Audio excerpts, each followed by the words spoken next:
des partenaires qui est un ancrage belge eux-mêmes et une volonté de, sincèrement et honnêtement, accompagner une entreprise familiale. La valeur ajoutée que peut apporter un extérieur autour de la table, d'autant plus que ce genre de partenariat se négocie avec des conventions qui font que quelque part vous gardez toujours la main, puisque vous avez toujours la possibilité de reprendre les participations et les fonds.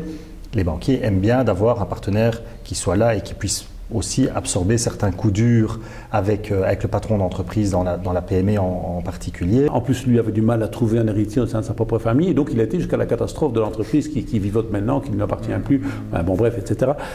Il y a aussi cette crainte-là, donc méconnaissance, mais aussi une crainte finalement, est-ce qu'il ne va pas me bouffer, si je peux être très concret, est-ce qu'il ne va pas prendre trop de place, quelles sont les exigences et tout, et donc effectivement, alors je rebobine le film.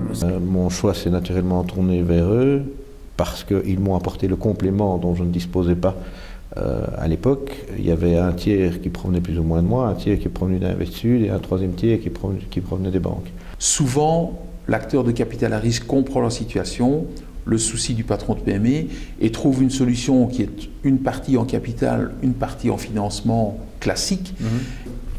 N'importe quelle société qui se met à se développer rapidement va avoir des problèmes de financement.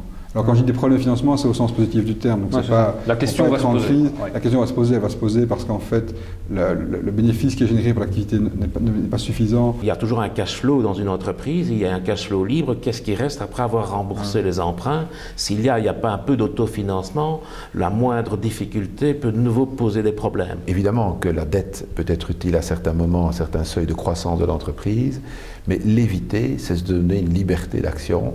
C'est également éviter tous les covenants bancaires qu'on a, qui sont des espèces de carcans, excusez-moi, sur les parties les plus intimes des entrepreneurs. En général, quand vous êtes un entrepreneur, vous ne pensez pas à tout ça, et surtout, vous avez l'impression que tout va se dérouler selon un chemin qui va de Bruxelles à Rome et qui est linéaire. Et la réalité, c'est que vous allez peut-être passer par Bucarest ou New York avant d'arriver à Rome, et vous n'irez peut-être jamais à Rome.